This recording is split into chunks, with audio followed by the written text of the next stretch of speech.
Pak, mohon maaf saya mengganggu waktu Bapak ketika Bapak di sekolah. Sebetulnya terima kasih banyak saya telah diberikan waktu. Begini Pak, saya di sini akan melaksanakan wawancara dan saya akan menanyakan beberapa pertanyaan mengenai penjelasan atau beberapa permasalahan Bapak selama menjadi kepala sekolah di sini, mungkin terutama tentang pengambilan keputusan, dilema etika dan rujukan moral.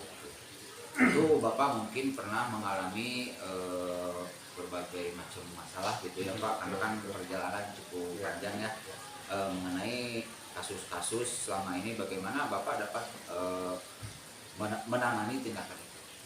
Baik, terima kasih Bapak atas pertanyaannya. Memang betul ya, ketika kita menjadi sebagai seorang pimpinan banyak sekali permasalahan yang dihadapi di sekolah, dan walaupun bagaimana kita harus bisa menyelesaikan masalah tersebut dengan baik ya.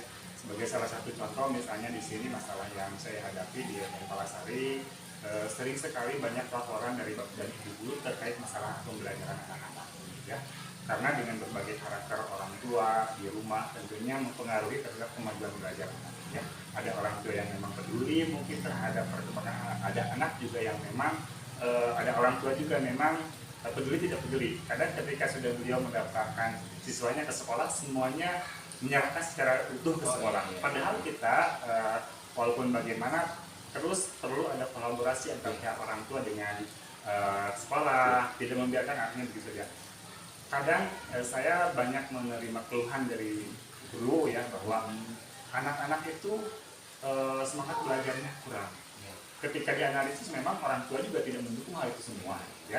Walaupun bagaimana mungkin saya memberikan solusi kepada guru bahwa memang walaupun tidak ada dukungan orang tua, tapi guru harus selalu berupaya bagaimana caranya untuk meningkatkan minat belajar siswa tersebut ya.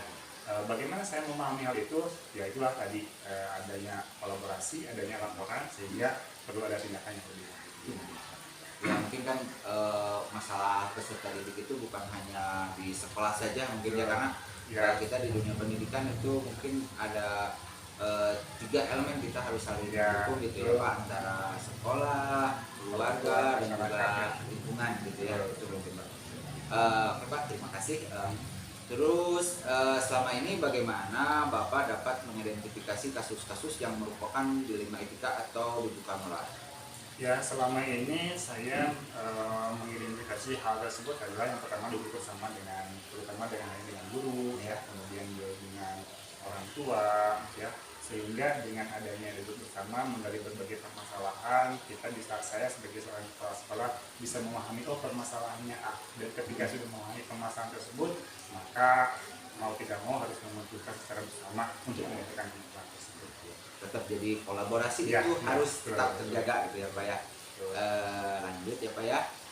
Terus selama ini bagaimana Bapak menjalankan ketika mengambil keputusan di sekolah, terutama kasus-kasus di mana ada 2 kepentingan yang sama-sama benar atau sama-sama mengandung nilai-nilai kebajikan?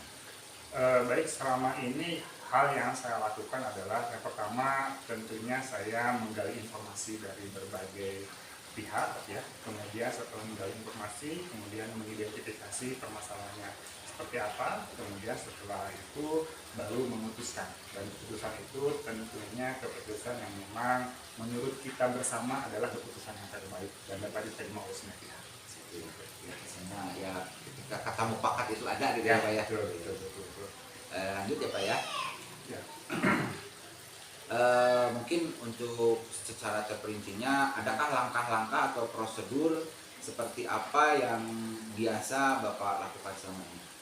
Kalau langkah-langkah seperti yang sudah tadi saya sampaikan ya, prosedur yang saya ambil ketika saya mendapat suatu permasalahan hadapi yang sudah tadi disampaikan. Yang pertama adalah menganalisis, kemudian mengidentifikasi dan memutuskan secara bersama. Itu mungkin untuk prosedurnya. Ya, mungkin ya analisis SWOT-nya harus tepat ya Pak ya. Lanjut ya Pak ya. Mungkin hal-hal apa saja yang selama ini Bapak anggap efektif dalam mengambil keputusan pada kasus-kasus dilema etika? Hal yang selama ini saya anggap efektif dalam mengambil keputusan ketika saya dihadapi dengan berbagai permasalahan seperti yang tadi Bapak sampaikan ya. Yang pertama adalah kita sebagai pimpinan itu harus terbuka dengan semua stakeholder yang ada ya. Terutama yang di sekolah, guru, kemudian orang tua, kemudian juga komite, sehingga dengan adanya kolaborasi dengan semua stakeholder, seberat apapun permasalahan itu insya Allah bisa diselesaikan dengan baik. Alhamdulillah ya, kita intinya kerjasamanya ya, gitu betul, harus lebih ya, gitu ya Pak ya. Lanjut ya Pak, mungkin hal apa saja selama ini merupakan tantangan dalam mengambil keputusan pada kasus dilema etika, tantangannya mungkin begini ya, ketika memang kita dihadapkan dengan permasalahan dan harus memutuskan permasalahan tersebut, pasti selalu ada pro dan kontra ya. Itu yang dihadapi selama ini. Nah, walaupun terjadi pro dan kontra, tapi tetap kita sebagai seorang pimpinan harus betul-betul harus bisa memutuskan, walaupun keputusan tersebut menurut kita nih itu bisa diterima dari semua pihak, tapi kadang tetap ya ada pro dan kontranya ya, seperti itu. Tapi ya walaupun bagaimana tetap kita harus betul-betul memberikan keputusan yang terbaik. Tetap ya, pasti pro dan kontra selalu ada gitu ya Pak. Nah, kalau barusan itu kan merupakan tantangan, mungkin adakah memiliki sebuah tata kelola atau jadwal tertentu dalam sebuah penyelesaian kasus? Sebetulnya kalau ada jadwal tertentu tidak ada ya, kita fleksibel saja. Ketika memang ada suatu permasalahan yang memang butuh penyelesaian yang cepat, dia diselesaikan dengan baik, tapi mungkin tidak diselesaikan di tempat. Sebagai salah satu contoh, misalnya kita ada satu masalah di kelas guru ya, laporan tidak diselesaikan di kelas, tetapi dibawa ke sini ke kantor, dibicarakan dengan baik, sehingga keputusannya juga bisa diambil dengan baik. Tetap ya, ketika ada permasalahan, prosedurnya ya meskipun tidak terstruktur tapi tertata gitu ya, tertata secara rapi. Bisa dilanjut ya Pak ya. Mungkin adakah seseorang atau faktor-faktor yang selama ini mempermudah atau membantu Bapak dalam mengambil keputusan dalam kasus-kasus dilema etika? Tentunya ya, saya sebagai kepala sekolah juga punya pimpinan sendiri ya. Dan ini ada pengawas bina, ada Kordi, ada PDRI. Tentunya kalau memang ada suatu permasalahan yang tidak bisa saya putuskan sendiri, maka saya perlu koordinasi dengan pengawas bina, dengan Kordi, dengan PDRI, dengan harapan kalau misalnya koordinasi dengan atasan, dengan pimpinan kita, minimal bisa meringankan beban, dan keputusan itu atas dasar berbagai pertimbangan dan masukan dari ya. Selama ini saya rasa ketika saya berkonsultasi dengan beliau, ketika ada suatu permasalahan itu bisa diselesaikan baik. Itu yang pertama. Kemudian yang kedua juga mungkin kita harus selalu koordinasi dengan guru-guru terutama yang ada di sini, supaya keputusan yang diambil itu bisa disepakati oleh semua. Tetap ya, kita tupoksinya ada gitu ya Pak ya.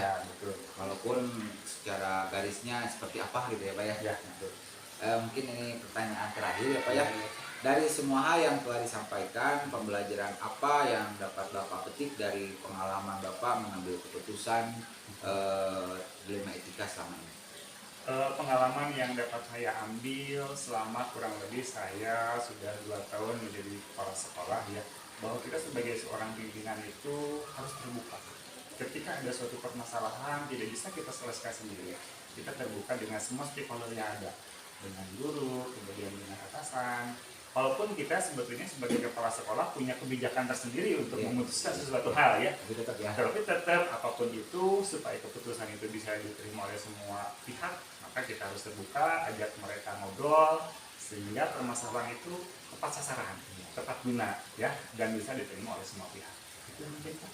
Ya mungkin kerjasamanya diperkokoh gitu ya Pak, tetap saling merangkul sama-sama untuk memajukan sekolah ini.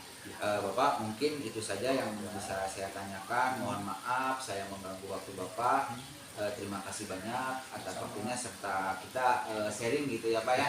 Mungkin itu saja Pak. Sama-sama, terima kasih. Mohon maaf kalau jawabannya kurang begitu memuaskan. Tidak apa-apa Pak. Alhamdulillah aman gitu Ya, ya. siap. Mari Pak, assalamualaikum warahmatullahi wabarakatuh.